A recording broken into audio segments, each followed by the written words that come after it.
even though COVID has multiple side effects that were not very good for us in terms of business, clearly it accelerates because, especially also for SMBs, we're mentioning SMBs, it was an obvious choice for them to choose Partoo, because when you cannot sell physically in store, well, you can only sell virtually on e-commerce. And so you need to communicate those new information to the public.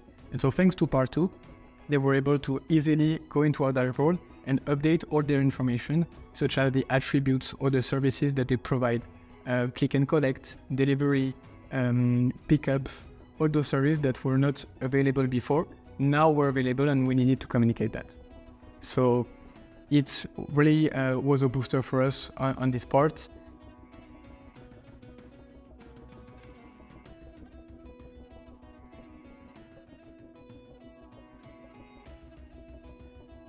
Welcome, Anthony, to La French Tech on Air.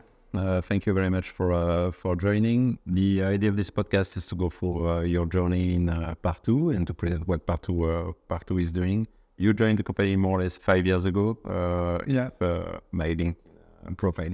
Good information from today. And today you're the EMEA strategic account executive for Partoo. So you'll explain what your job is in that and where do we stand. But first of all, maybe quick introduction. Where do you come from? What's your educational background, and how did you come to Partoo? Let's say journey, and how did you come to Partoo in the end? Yeah. Well, thank you very much for having me on the podcast. Glad to open that with you. So I have a pretty traditional background, actually. I'm French. I was born in Lyon. So it's quite similar actually to Romania. We have the mountain, at 2 hours, and then the sea also, so quite nice. And then I've graduated in high school. I joined then a business school, and there I learned entrepreneurship, marketing, sales. So basically I thought that I was destined to a career in cinema, in marketing in cinema, because I love that. So I did some internship in 20 Fox Century, and also Canal+, which are two big video production company. And then I went to China for a semester of exchange, and here I just discovered the tech company scene with Alibaba, Tencent, Baidu, etc. It's very developed there. So I liked it a lot, and then I come back here, so I did an internship in a startup. And this is where a bit I fell in love with this world. So I developed also my own, which was called Apiro. Unfortunately, this is not a success story yet. Well, it will never be because it's actually closed. And then I joined Partoo, where I started as a sales rep on the French market. Then I've been a country opener for the Europe, for the international market. And now I'm the strategic account executive there. So we'll come back on Apiro, because actually I'm sure that there are fewer lessons learned from this one. A lot of lessons. If we speak about Partoo, so my understanding of it is that you are supporting small and not so small businesses, so let's say medium businesses up to big ones, who actually have a lot of addresses, let's say physical addresses, to actually get reference properly in every database and search engine and so on. So it's SEO, search engine optimization, kind of. What exactly, can you present what Partoo is doing, and what exactly differentiates you from just registering myself on Google and putting my email address and Yes, well, it's true that now the search journey has evolved basically. Now customers, they're looking for information online on platform that they use on the daily life. Before it was not the case. Before they would, if I want to go to a Carrefour point of sales, I would go to the brands, to the website of Carrefour and check the information. Now it's not more, and it's not true anymore. We will better have people going to the platform like Google, search engine, Facebook, also GPS to find information. So the customer journey is really there. And so Partoo was developed to help people find the right information. When, as you mentioned, when we have just one business, it can be quite easy to manage just on one platform. But when you have multiple store, multiple locations, it's really a challenge for marketing teams. So we developed a tool that helps them basically to update all information at once on multiple platforms. So on the way that you will use us is that you look for a restaurant, you will find the opening hours.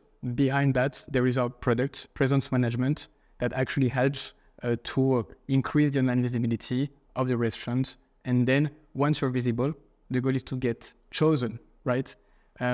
First, we start for information, and then we want to choose a company. And so we will trust the reviews, the recommendations. And so there, we also developed a second product, the review management, that will help you and all the large companies to manage all the reviews at scale. So being able to answer to them and then improve the global reputation of the company. Great. So that means that if tomorrow I'm creating a Guillaume company, SARL, or whatever it's the name would be, I would be able. You would be able to find me if I use Partoo on Google, let's say, depending on what my activity is. Then on Waze, if I want to go to Guillaume, I can just put that in Waze, or in other, I don't know, TripAdvisor, if the case, and so on. So these kind of platforms would be updated all at once and ensuring, because that's, as a user, that pays the time to get that you don't have the right opening hours, you don't have the right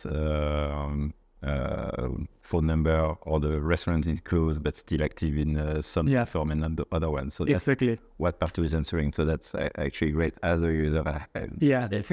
What's the size of Partoo today, or where do you stand exactly? Now in 2023, we are almost 450 employees, and we are in different countries. We first started in France. Actually, it was founded by Thibault Lévy-Martin, our CEO. He was in business school also. And then he had this assignment where he needed to do a thesis for an internship with a restaurant. And the restaurant told him, if you want to help me, please help me to just correct my information everywhere, because I can't do it. It's too complicated for me. And so he started with just him, I think, at the time. And now we are like 450, and we have offices in Paris, Barcelona, Brazil, and Mexico. So we cover from those offices all the world almost. We have clients in more than 150 countries. It represents 800 large corporates like Carrefour, Société Générale, many companies like this. And it represents more than 300,000 locations across the globe. So it's getting large. So you have big clients, international ones, as you were mentioning. And if I'm a smaller company, I can use Partoo as well. No? That's my understanding from the website. We are structured with two business, basically, two targets: the large corporate, the enterprise account, which I manage, and then we will have also the small and medium-sized businesses. So it's two segments that we address very differently, with almost very different teams.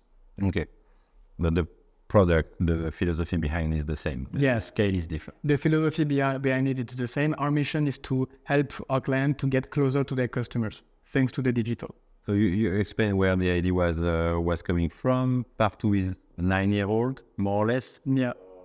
If I check correctly. Where do you stand in terms of growth today? Meaning, you said you were covering most of the global presence, or you can cover most of the globe today, but where are you standing? Are there still territories, untouched territories that you'd like to go? And what are the others for you when you want to open a new country, for instance, or what were the others maybe more at the beginning when you joined 5 years ago? Yes, we are a scale-up now, yes, no more a startup. We would like to think that we're still startup, but we must face the truth. So I joined 9 years ago, and it was in 2018. At the time, we were just 25 employees, and so we were getting to get structured. And at this time, I believe that I was joining at the perfect right time, because it was 20 employee, young startup, a lot of promising performances and potential markets. But actually, I think that joining at Partoo is always the right time. I remember our CEO saying at one point, I want that every employee that is coming at Partoo feels that they're going to have a big impact on our product, our roadmap, and our story. So this is what happened until now. You can check our Glassdoor review. We have many great reviews. And at the time, we were facing some challenges that were important in terms of tech. We had developed very fast the product, but it was not scalable. So for 1 year, when I joined, we just cleaned the code, all the products, and we made sure that it was scalable enough for us to absorb new clients. So we didn't create any new features at this time. And this is where we started to be a bit behind the competition. But then we managed to develop a lot of nice features. But that was very important for us to scale. And then there was also the competition. So we had the historical competition in France. That was okay because we knew them. But then we had international competition also joining in the market in France with Americans and German companies. So there we need to face a fierce and aggressive strategy because, of course, when you're in the conquest strategy, you drop prices. And so we had a great product with a great value and a strong support with a lot of human behind the tool. So we needed to have the right price to be able to offer this type of service. So that was quite difficult for us at that moment. So we needed to structure sales. Our VP of sales, Vincent, he did a training with sales methods from the US, which is actually called Medic. I don't know if you're familiar with that. I've heard about it, yeah. It helps to actually not sell with emotions, but more with selling as a science, with clear metrics that you follow. We also had to structure the marketing. We were outbound company with no inbound, no reputation, no brand image. So that was very important to create that. And I think the last one was international. We were just starting to get international. So we were in France, and then we started to get in Spain, Italy, Portugal at this time. And now we are leader of those markets. So those were the challenges we faced at the time. And so you had to go through, Partoo had to go through funding rounds, I guess, because your clients were not enough to fund the full company. I don't know. I had this discussion with entrepreneurs, and we just had one, the French startup. It is an important part, the funding. It's a struggle. Any best practice that you could share on that? Any specific struggle? Maybe not best practice, but just how did it happen for Partoo? Are you aware of this part? Yeah, well, I'm the strategic account executive, so I mostly manage sales rather than fundings. But the good thing is that top management has always explained us why do we need funding, are we going to get it, are we going to raise or not. And actually, since Partoo was born, we have never raised any fundings. It was all bootstrapped from the start. That's great. Yeah, and we're very proud of that. Actually, we are even members of the club that is called the Bootstrap Club. I think it's a big club with all these startups there. And for our CEO, Thibaut, it's very important to have this DNA because we truly believe that when we have a great product market fit, the best funding that you can find is the one with your client. So until 2018, they didn't feel the need for additional funding. We were quite okay with the growth that we had, but then we wanted to get to grow more, of course. So the question was either to get some external fund or find other ways to grow. So they have established that it was better for us to join forces with another company rather than adding external investors in the board. So Webedia, a big corporate group in 2018, decided to acquire us. And it was a great match because we didn't lose all our autonomy. We were responsible for our own board, own chip, own roadmap, and we were still very independent. So that was the first time where we almost had external funding because, of course, with the acquisition, we had more money. Exactly. And then what happened is that in 2020, there was the COVID. So here we really saw the impact of Webedia because in 2018, they gave us a bit of money to develop. So we hired a lot. And we went from maybe 100 people in 2019, 2020 to 250 in 2021, just after COVID. So we had to move the offices.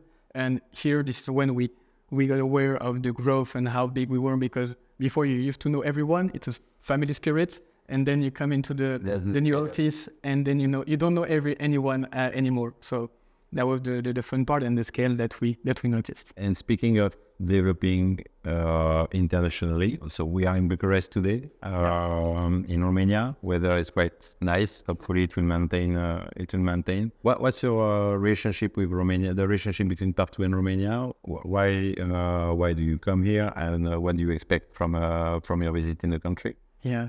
So what I expect from the visit in the country, well, First, we have been invited by the French Tech, so that's great. There is a great event today where we are nominated as a best startup start in Romania. So we're quite proud of this achievement, and to arrive here with this target and this moment.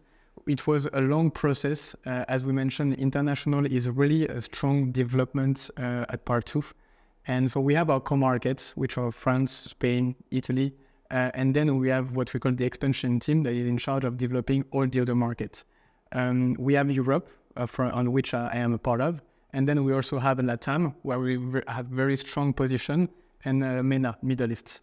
So the goal was to check in Europe, where can we go to replicate the success that we have in other countries. So we acted a bit like scouts, going into every country in Europe, trying to have some discussion there. And we noticed that CE could be actually a really strong region for us, because the market is not really mature yet, it's becoming mature, and the competition is not very important yet. So strong market, not a lot of competition. We were like, okay, let's go, let's invest more time and resources. And then I met on LinkedIn a post from Grégoire, actually.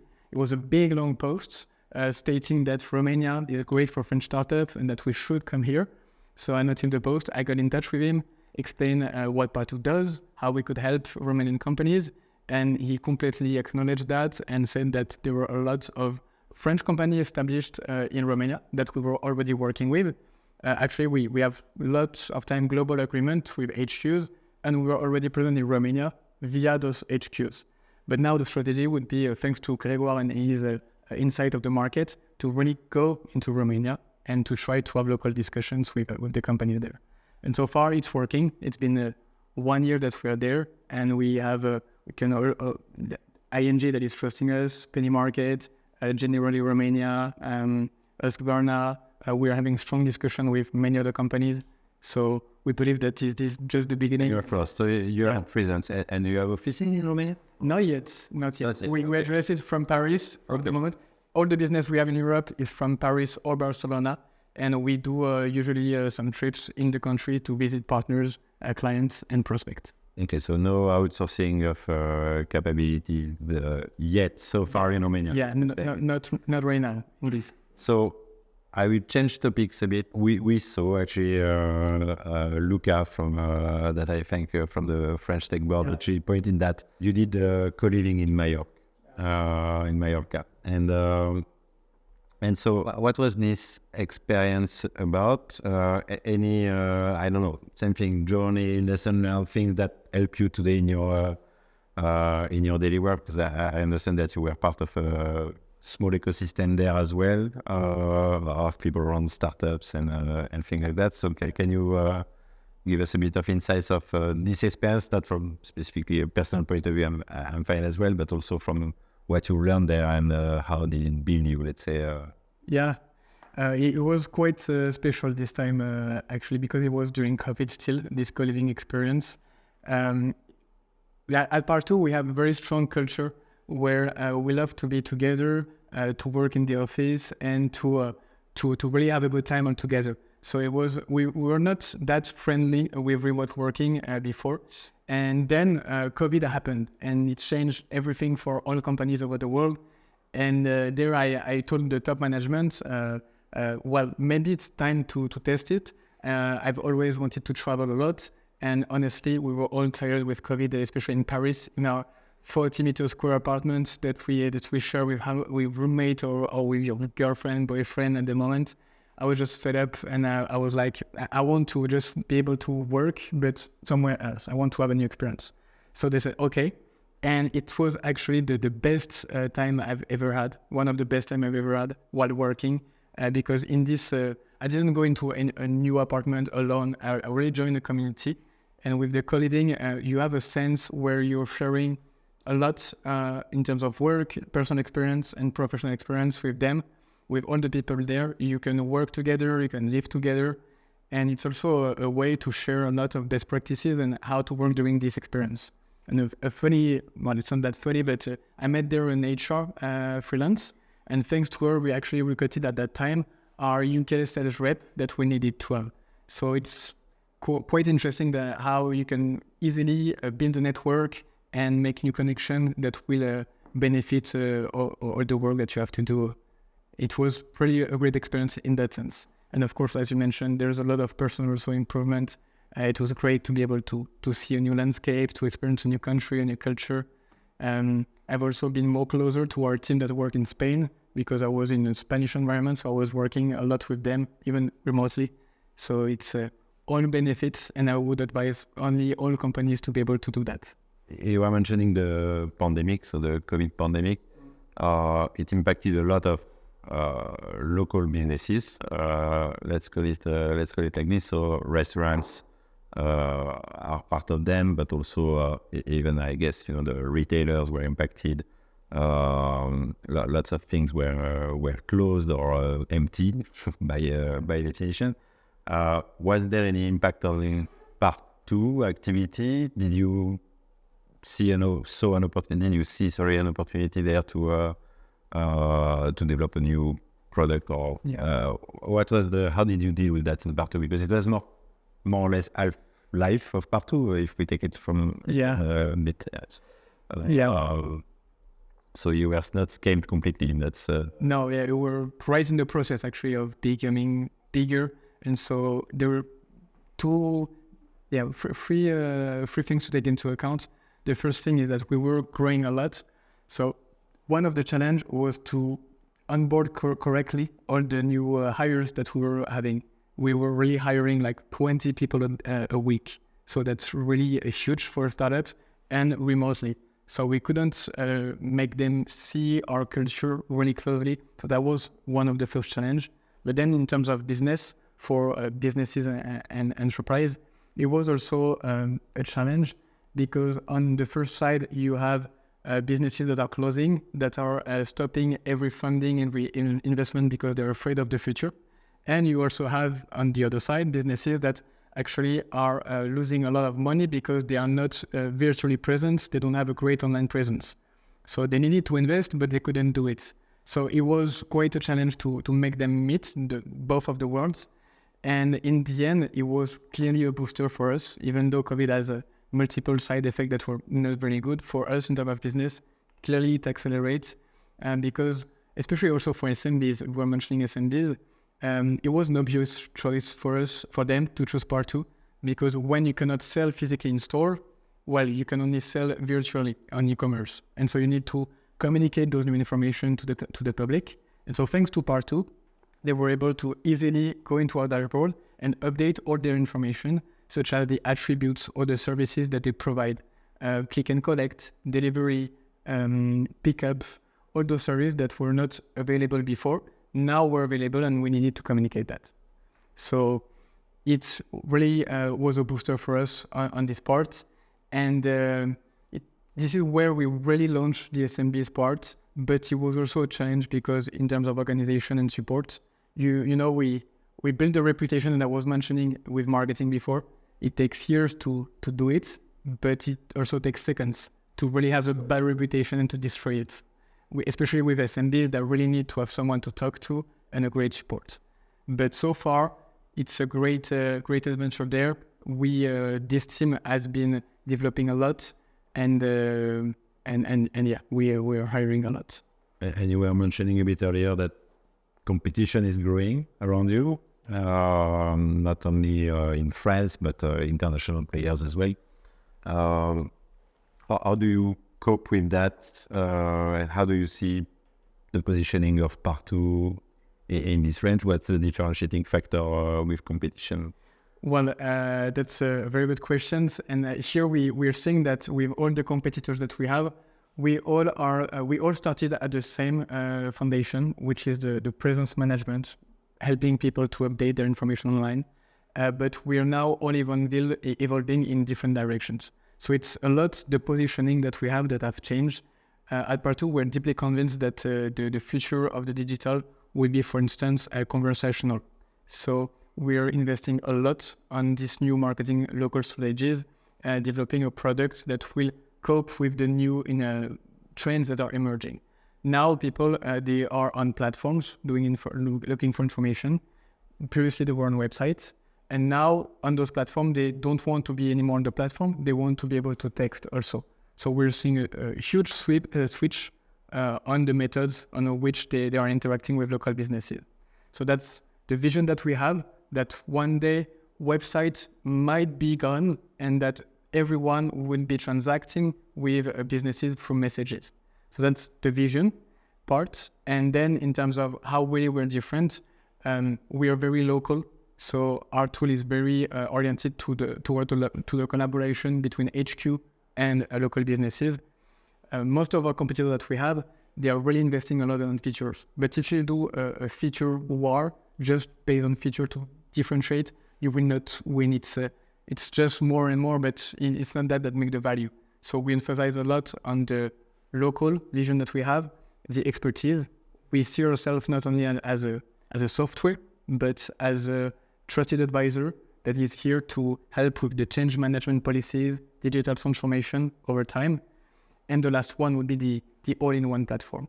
Our dream is to see every retailer, every store manager in the world to wake up in the morning and to use Partoo to be able to manage all interaction that they have with their public and their client. We'll come back on one topic you mentioned when you introduced yourself, and it's Apiro. Apiro? I don't know how. Apiro. Apiro.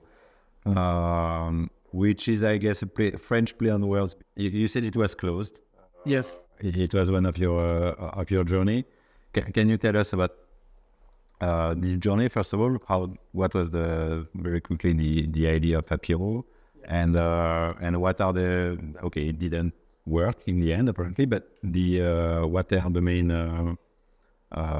lessons that you've learned from that, and how does it feed you today in your next challenge in Partoo? Yeah.